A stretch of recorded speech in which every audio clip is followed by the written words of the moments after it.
दुनिया में याद रखिएगा, जो ताकत होती है वो अपना आप मनवा लेती है।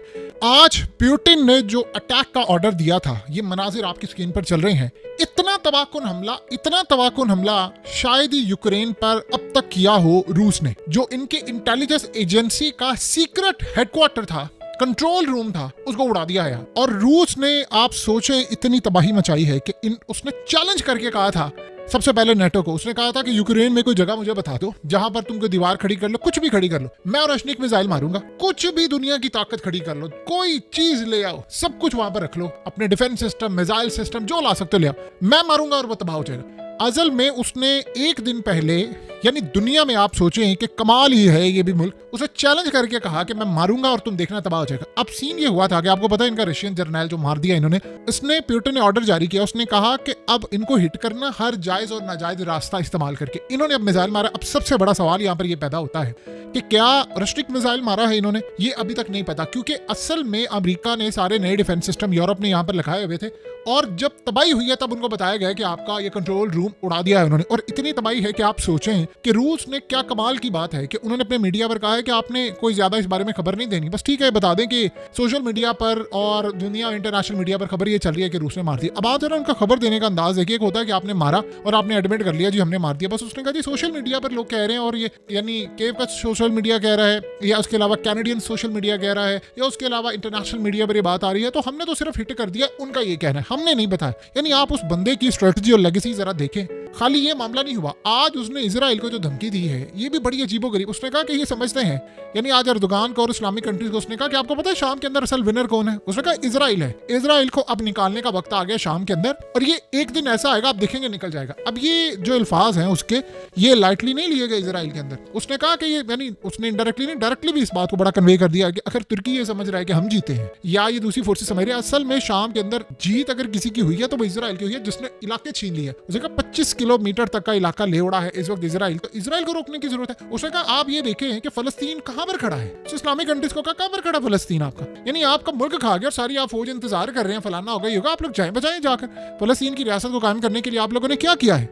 अब असल में ये जो मिसाइल है, ये उस वक्त प्लान ये था काफी अरसे पहले था कि शाम के अंदर रूस रहता और बहुत सारी ताकतें रहती, तो ये जंग उस वक्त बढ़ नहीं रही थी। इजराइल को इस बात का खदशा था कि जंग नहीं बढ़ रही और रूस का यहाँ पर होना बड़ी तकलीफ से बात है। तो उस वक्त ख्याल ये था कि जो रिस्ट्रिक्ट मिसाइल है और ये दीगर मिसाइल है, ये डायरेक्टली इजराइल को भी हिट कर सकते हैं और किसी भी वक्त हिट कर देंगे। बहरहाल इस वक्त जो सूरत हाल पैदा हुई है वो है बड़ी क्लियरली। अब ये करने के लिए क्या जा रहे हैं, जब ये मिसाइल हिट हुआ है तो बाइडन ने और कमला हैरिस ने जाना था कहीं, अचानक से वो मीटिंग सारी हुई है कैंसिल, और फौरी तौर पर सारे पहुंचे व्हाइट हाउस के अंदर। ये छुट्टियां मना रहे थे, आपको पता विंटर वेकेशन चल रही है, उसके बाद इन्होंने आना है, हलफ उठाना है ट्रंप ने, और ये आउट हो जाएंगे। कुछ हुआ है ऐसा बड़ा खतरनाक, अभी तक ये बात नहीं पता कि क्या इस हमले के अंदर कोई मारा गया है, बड़ी तबाही हुई है, कौन मारा गया, कोई अहम शख्सियत मारी गई हैं। सीन कुछ ये हुआ है कि अचानक से जो बाइडन और कमला हैरिस ने, अभी तक जो प्रेसिडेंट और वाइस प्रेसिडेंट है, उन्होंने अपनी छुट्टियां कर दी हैं मनसूख। ये सारे तेजी के साथ पहुंचे हैं व्हाइट हाउस के अंदर, और वहां पर कुछ गड़बड़ हो रही है कि फौरी तौर पर इनको वहां पर पहुंचाया गया है, और इस वक्त हंगामी वहां पर मीटिंग जारी है। ऐसा लग रहा है कि रूस कुछ बड़ा हमला करने वाला है,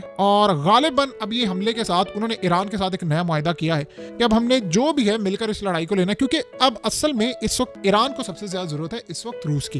क्योंकि देखिए इस वक्त शाम का जो महाज है वो खतरनाक होने के बाद, अब अगला आपको पता है कि अब तो यमन ने ऐलान कर दिया है, उन्होंने कहा है कि जनरल सीसी को कि तुम्हारा नंबर आ गया, तुम पर होने वाला है हमला, तो तैयार है ना, मिस्र हाथ से निकलने वाला है। मिस्र के बाद असल जो नंबर आएगा उर्दन और बाकी, और ये इराक से होता होता ये अब आना है ईरान की जानिब। तो असल में इस वक्त सबसे ज्यादा अगर किसी को जरूरत है किसी चीज की, तो वो रूस की सबसे ज्यादा जरूरत इस वक्त ईरान को है। अब जरा इंटरेस्टिंग सूरत हाल देखिए कि आज इतनी तबाही हुई है, इनका पूरा हेडक्वार्टर उड़ा दिया है, वहां पर जितने लोग थे वो मारे गए हैं, इनके टॉप लेवल के जो लोग, जर्नल, एजेंसियों के लोग बैठे हुए थे वो मारे। और रूस ने सिर्फ इतना कहा है कि हमने जो स्ट्राइक किया है ये असल में वो स्ट्राइक था जो इन्होंने, यानी वेस्टर्न मेड जो मिसाइल्स थे वो बनाए, यानी अमेरिका और ये वो सारे जो मिसाइल थे ये हम पर हिट कर रहे थे, हमने तो सिर्फ उसका दिया है जवाब, और उसके अलावा हम जो इनका हशर करेंगे वो आप सब देखेंगे। अब आप ये सोचे कि इसके अलावा इन्होंने एक और भी जगह पर हमला किया है जहां पर मिसाइल बन रहे थे। ये सोवियत यूनियन के दौर की यानी एक फैक्ट्री थी, वहां पर इन्होंने हिट किया जहां से मिसाइल बनकर रूस के ऊपर हिट हो रहे थे। तो वो मिसाइल डायरेक्टली इन्होंने हिट करना, उन्होंने पूरी की पूरी फैक्ट्री ही उड़ा दी है, यानी ना फैक्ट्री रहेगी ना आप कुछ करेंगे। इसमें एक बात बड़ी तय हुई है कि अभी तक किसी को नहीं पता चल पा रहा कि रूस कौन से मिसाइल मार रहा है, यानी उसको रोकने का तरीका कार क्या है। एक बात तो तय है कि रूस के जो मिसाइल हैं वो यूरोप को हिट कर सकते हैं, किसी भी रेंज के अंदर जाकर हिट कर सकते हैं, और उनको संभालना अब नामुमकिन हो चुका हुआ है। असल जो सबसे बड़ा मसला ये पैदा हुआ है कि अब अमेरिका, बरतानिया, ये असल में क्या हिट हो सकते हैं? देखिए, सबसे बड़ा इस वक्त इजराइल के लिए भी चैलेंज है, अमेरिका के लिए और इन सारी ताकतों के लिए, कि आप सोचें कि अब रूस खुलकर खेला है। पहले उसको ये था कि अच्छा चलो हम खेलते हैं, हमने अब वो सारे का सारा आपने निकाल दिया उसको यहाँ से। जाहिर आपको लग रहा है कि रूस की शिकस्त हुई है। पुतिन ने कहा शिकस्त नहीं हुई हमारी, उसने कहा कि हम तो सारा कुछ यहाँ से समेट कर आगे हैं, अब सारे का सारा फोकस है वो यूक्रेन है, अमेरिका और बाकी ताकतें हैं। अब असल में उसने आज एक बड़ी अजीब बात की, उसने कहा अनकरीब यूक्रेन की जो जंग है आप देखेंगे हम इसको परमानेंटली सेटल कर देंगे, यूक्रेन में हम कुछ ऐसा करने जा रहे हैं कि एक फौजी इनका बाकी लड़ने वाला नहीं रहेगा। ये बहुत बड़ी स्टेटमेंट है, बहुत बड़ी स्टेटमेंट है। अब आप ये सोचें कि सबसे बढ़कर उसमें एक और भी डेवलपमेंट हुई है जो बड़ी ही मजेदार है। रूस ने अमेरिका के patriot anti aircraft missile system को उड़ा दिया है। यानी खाली ये नहीं किया, उन्होंने जो इनका यानी अमेरिका ने अपना डिफेंस सिस्टम दिया था, क्या दिया था जरा समझिए, कि रूस के मिसाइल आएंगे और ये इन मिसाइलों को रोकेगा। रूस ने किया क्या है कि अमेरिका का ही डिफेंस सिस्टम उड़ा दिया है, यानी पैट्रियट। अब आप ये सोचें कि मिडिल ईस्ट की जो कंट्रीज हैं वहां पर कौन सा लगा हुआ है? अमेरिका का डिफेंस सिस्टम लगा। आयरन डोम तो नहीं लगना। अब जहां जहां अमेरिका का डिफेंस सिस्टम लगा हुआ है यूरोप में और दीगर जगहों पर, वो सारे फ्लॉप हो चुके हैं।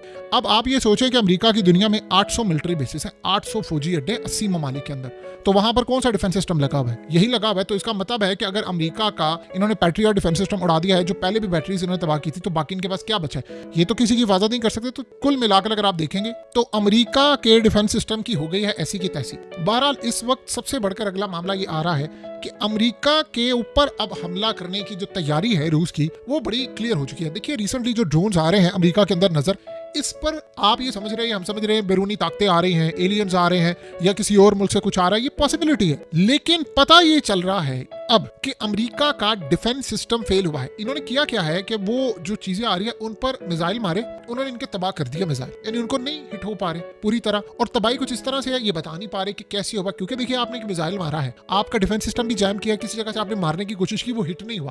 अब वो हिट नहीं हुआ तो वो कहीं ना कहीं तो जाकर लगेगा, या तो वो पहुंचा नहीं टारगेट पर, वो कहीं लगा है, या उसको रास्ते में तबाह कर दिए, क्या होगा ये नहीं बता रहे। आपको पता है चाइना और रूस क्या कर रहे हैं? वो इन ड्रोन्स नुमा जो चीजें उसको मॉनिटर कर रहे हैं कि कौन सी टेक्नोलॉजी ऐसी इस्तेमाल हो रही है कि अमेरिका, जो सबसे अहम बात है, वो कह रहे हैं कि फिजिक्स के सारे जो लॉज हैं उनको रोंदते हुए जहाज आए हैं, ये ड्रोन्स नुमा चीजें। तो अब उनको समझ नहीं आ पा रही कि हम इनको कैसे रोके। अब रूस और चाइना जब इस सूरत हाल को देख रहे हैं तो उनको लग रहा है कि हमें तेजी के साथ कुछ ऐसा डेवलप करना चाहिए कि ऑलरेडी हमारे भी ऐसे ड्रोन्स अमेरिका में घुस जाए, आए और इनको पता भी ना चले, ये देखते ही रह जाए। बहरहाल एक बात तो तय है कि अमेरिका के पास ना रूस के मिसाइलों का तोड़ है ना चाइना के, और ये समझ रहे थे कि शाम के अंदर हमने रूस को निकालकर बहुत बड़ा मार्का किया, आपने अगले बंदे को फ्री कर दिया, अब अगला करेगा क्या?